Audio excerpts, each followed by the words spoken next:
Welcome to Focus Today. I'm your host, Perry Atkinson, and it's always a delight to have with us our good friend, Dr. Paul Kreitz. And he writes books and does all kinds of things. You need to go to paulkreitz.com or drpaulkreitz.com. We're going to talk about one of his books today that really is another great resource. It's called A Weapon Called Time. Now, the last several visits we've been talking about his book called Money Matters, and thank you for the many of you. I've been around town, seeing that book on people's desk all over the place. You may want to pick this one up too, A Weapon Called Time. Hi, Paul. How you doing, bud? I'm doing great. Just much drier than you guys there on the West Coast. Man, we are getting it. I just saw Nitro in your lap there. Is that what your dog's name is, Nitro? No, my dog is named Elvis, not Nitro. He looks like Nitro, but his name is Elvis. Elvis. Elvis. Yeah, Okay. Elvis has entered the building. He's not left the building. He's in the building. He's in the building. There's been an Elvis sighting in the building over there. Yeah, yeah. Well, we have an Elvis working down here at the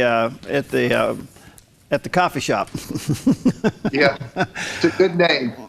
All right, good to see you, Fred. Well, listen, this is a good one because here we are now 2 months into the new year. People have made New Year's resolutions. And I have to admit, this is one of the toughest things I got going because I get so many interruptions. It's even hard for me to complete one thing. Tell us about your book called Time, or the book called A Weapon Called Time. Why did you write this book? Well, for years, I had been invited, as you know, in the industry. Fundraising is very important, and people would invite me to come in and help raise funds for certain non-for-profits, for medias, for ministries. And one day it really hit me very, very powerful, Perry, that time is more important than money.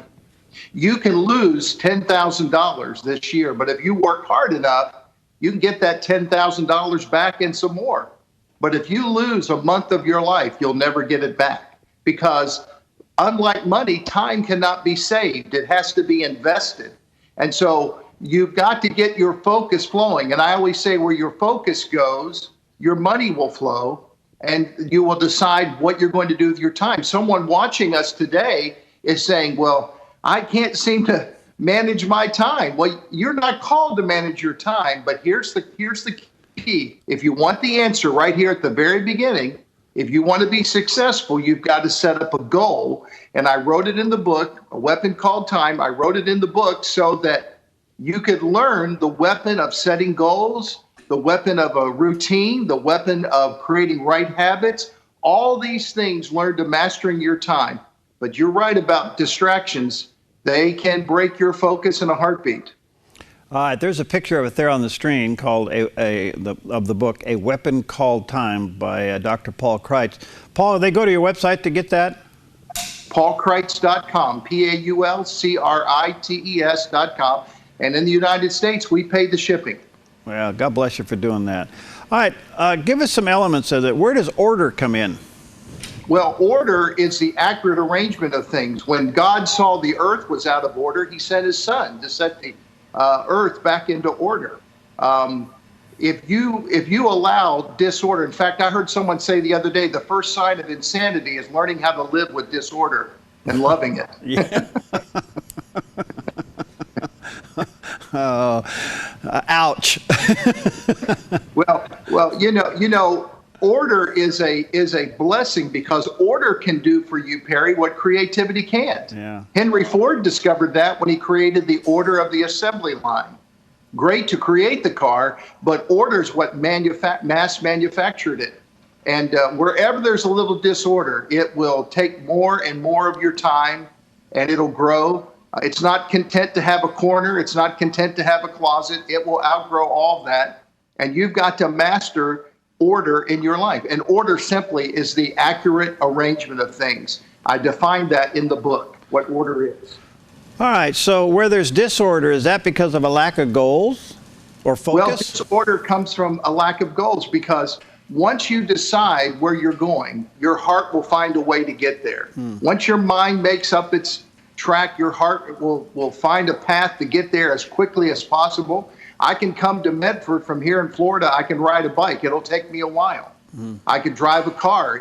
I get there a little quicker. I could take a train, or I could get on a jet. It's the same goal. It's how quick do I want to get to Medford? All four have the same goal, but how quickly do I want to get there? And that's the key of time. How do you collapse time frames in your world to accomplish the goals you want? You know what's so interesting about this? Maybe we can come back to interruptions. You're busy, I'm busy. There's an old saying, if you want something done, give it to a busy person. But what about interruptions? What about things that distract you from where you're going? How do you handle that? Well, there's a lady watching us right now with a baby in her arm and two running around her feet, and she's saying, right, distractions. My whole world is distraction. Well, you have to decide where you're at in your life as to how much order. But, you know, if you get around, like my mom in raising children, she had successful order. She had structure. She had time. She had things that we had to do at a certain time to accomplish things, or we couldn't go outside. We couldn't do what we wanted to do. So order is really just creating positive habits. You know, a habit will take you, Perry, further than desire. I desire to lose weight, but it's not happening until I get into the habit of eating correctly. You know, I desire to write a book, but it won't happen until I create a habit of writing every day, writing something every day. And so my habits begin to create my daily routine. What you're doing daily, Perry, is creating what you're becoming permanently. What you're doing daily is creating what you're becoming permanently. So your habits create your routine, and your routine creates your lifestyle. Ouch. You're hitting on all cylinders. So we all want to change, Paul. We all want to change. Well, we all are going to change. That's not the question. I've been watching you for years, and you are changing, Perry.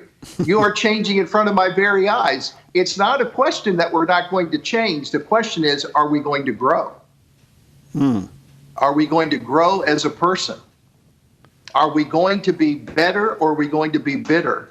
Are we going to say, I should have taken advantage and live in the land of shoulda, woulda, coulda, and say, I wish I would have done that, I should have done that, I could have done that? Or are you going to grab a hold of your life and say, starting tomorrow, I'm going to create this habit. I'm going to get up at the exact same time. I'm going to go to bed at the exact same time. Just creating those two habits will begin to bring order. 10 minutes of planning before you go to sleep at night about your day the next day will increase productivity in your life. Big door, someone said, big doors swing on little hinges. You know, you play golf, I've played golf, and I hit the ball and I wanted to go that way, but I hit the ball and it goes that way. And some wise golfer will come and say, you've got to adjust your grip. Just make a little change on the grip. And when I did, guess what? It went where I wanted it to go. A little changes gets you where you want to go. All right, there's another element to this, Paul, and that is, what if God is saying to you, stop? Just stop. It's time for you to erase the board. You ever been there? You ever been there? I believe that God does change the seasons over our life when we cooperate with the Creator. And I believe that there are times, just like you knew that for years I was doing this broadcast from Nashville, Tennessee, and God said, stop. Time to relocate to Florida, St. Augustine, Florida. I've selected a place for you. And I had to clean the slate. I had to start all over. I mean, everything. When you relocate, you've got to find everything that you knew that was down at the corner. Your cleaners, who's going to fix your car, new doctors, new insurance, all these things, changes take place. All right, let me take a quick break. We're talking to Paul Kreitz. And by the way, he'll pay the shipping. You can go to his email, or to his website, excuse me, Paul Kreitz, that's CRITES.com. And there's a picture of it on the screen for those watching on the Dove TV. It's called A Weapon Called Time. So much of Paul's books are manuals. They're not something you read and that's the end of it. You will read this, you will underline it, you will come back and you'll ponder it time and time again. It's a manual for you. It's just an aid to really help you. A Weapon Called Time. Go to paulkreitz.com. We'll be right back.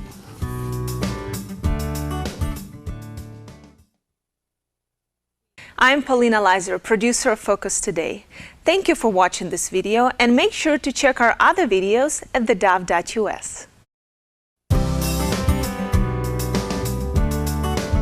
Okay, welcome back to Focus Today, and always a delight to have with us our good friend Dr. Paul Kreitz, and he heads up Paul Kreitz Ministries, and they're vast ministries. He has a university, he writes books, he does seminars. We're talking about one of his books. It's really an incredible resource. It's called A Weapon Called Time. Much like his Money Matter books, this is a resource, it's a tool. You'll read this, you'll underline a lot of things in there, and guess what? You'll come back to it. It's called A Weapon Called Time. And you can go to Paul Kreitz, that's CRITES.com, order the book, and he'll pay for the shipping. All right, Paul, you ever run out of time? Oh, all the time. What do you do? Well, I punt. I mean, there's so many things that are demanding our attention today. You know, I'm also, as you know, started pastoring a church. Oh, that's and right, yeah. If I didn't have some good leaders and elders to help me, I don't know what I would do. But it really, it comes down to me having to make some decisions. And I had to say, these are the few priorities of my life. And of course, I have children and grandchild and their priority in my world. And so I have to really create an internal schedule. I've got to create an internal schedule, and I have to follow my internal schedule.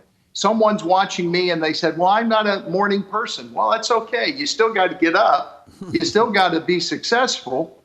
But, you know, find out what your prime time is. Find out when your best time. I know some people, their best time for writing, like me, is in mid-morning. Some people like to write in the afternoon. Some people like to write in the quiet of the evening after everyone's gone to bed.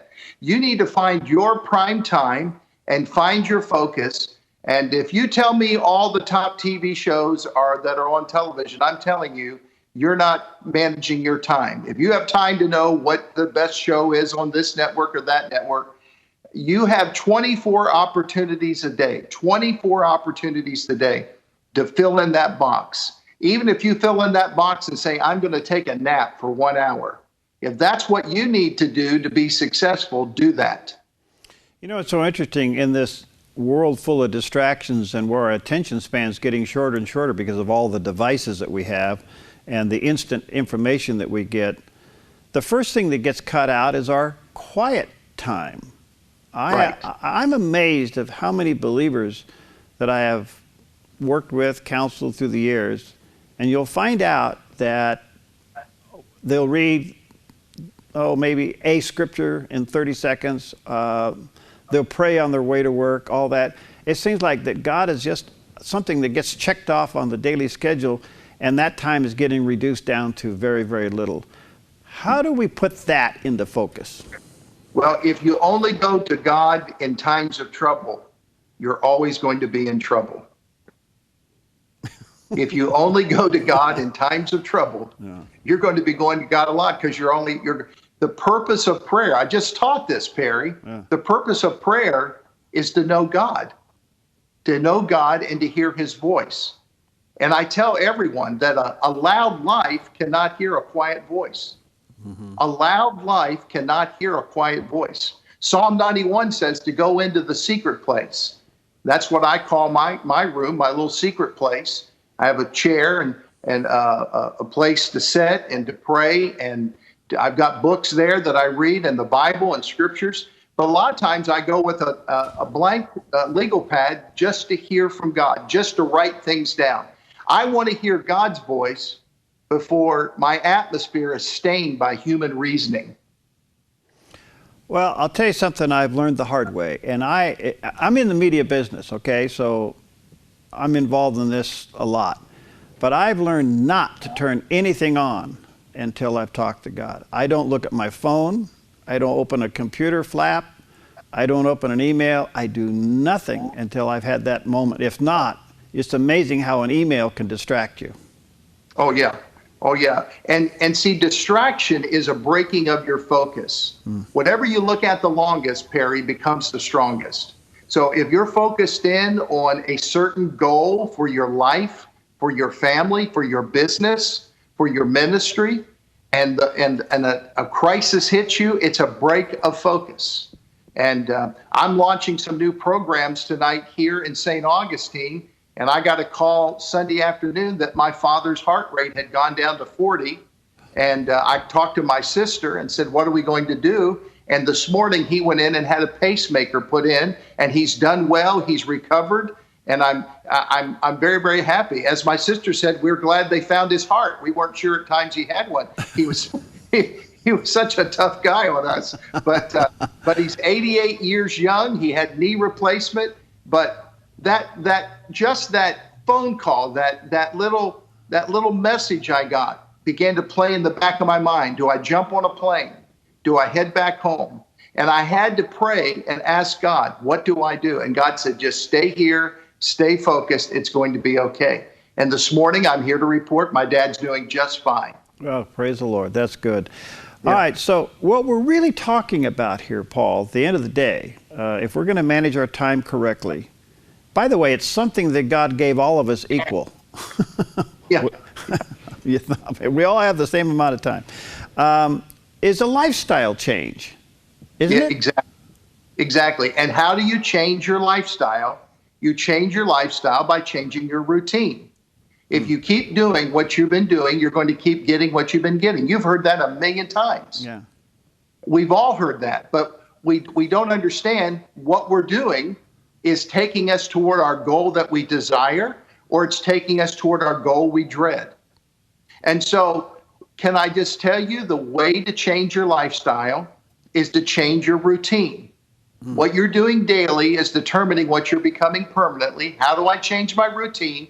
By making decisions of habits. You have good habits that take you into a routine. You have bad habits that take you into a bad routine. And so my wife said to me, we're not eating after 5:30 at night. I thought I was going to die, because I was eating at 6:30, 7 o'clock, and then I was having a snack at 9:30, 10 o'clock, and I couldn't lose weight. Well, duh. Of course you can't when you're doing that. But we changed our lifestyle. We have our main meal in the middle of the day, and we've made time work for us. We've made time work for us. And I'm happy to report I got to go over here to the outlet mall and buy some jeans a whole size smaller. Well, congratulations. Atta boy. Yeah. Have you ever gotten ahead of God? I try not to. That's not a pleasant place to be. Well, there's so many people that just charge forward, and then all of a sudden they realize God's nowhere around. All this time they thought they were in the middle of His will. What do you do with that? I think that run is the best thought that comes to mind. Like the prodigal, when he came to his senses, he said, I need to run back home. This is crazy. Mm-hmm. And see what happens when you start making the wrong decisions, they only multiply. When you don't take the time to hear from God, when you don't take the time to tune your ear, when you don't take the time to pay attention to your spouse, when you don't take the time. My wife and I had a great celebration on Valentine's Day, and she wanted to go to a special restaurant. And I thought, well, I'll save, our nickels and dimes and dollars, and we're going to go to this real nice restaurant. And here, both of us had been kind of concerned about going because we thought it was quite the hotsy-totsy restaurant. We got there and we found out it wasn't that expensive. And it was a beautiful evening, and we had a great dessert. But we let our minds deceive us into not moving into God's timing for blessing for our life. It was a great evening, and it wasn't that expensive. Now my wife knows that, so now we'll be going back. There you go. Yeah. All right, it's called A Weapon Called Time. This is another great book by Dr. Paul Kreitz. Let me encourage you to go to paulkreitz.com, and you can order the book there. He'll pay the shipping. And like the Money Matters book, which if you haven't picked that one up, you might want to grab that one at the same time. These are not books you read and then you're done with them. These are books that will become manuals in your life. And I have to tell you, Paul, I have been around town and seen various people, and I have seen a couple of your books, mainly the Money Matters book, sitting on desks and people saying, hey, thanks, this is so practical. And that's exactly what you've done with A Weapon Called Time. Thanks, buddy. Hey, tell us about the university. Give us an update real quick. Well, we just had a graduation at our Bahamas campus, about 40 students. We just had a January graduation there. We just started a new enrollment with about 37 new students there. I'm excited about that. We are in program here in St. Augustine with a graduation set in June of this year, and we'll be having our first associate degree students going through here. So it's been a outstanding time. We also have the university online. People can go to NCU, New Covenant University, ncu.education, the whole word, .education, and check out the college. All right, ncu.education. Okay, buddy, good to see you. Are you going to be down in Orlando next week? I'm going to try to get down for a day. I'll hunt you up. I'll find you. Okay, buddy, good to see you. All right, Paul Kreitz, go to paulkreitz.com, order the book, A Weapon Called Time. Thanks, pal. God bless. See you. All right, we'll be right back.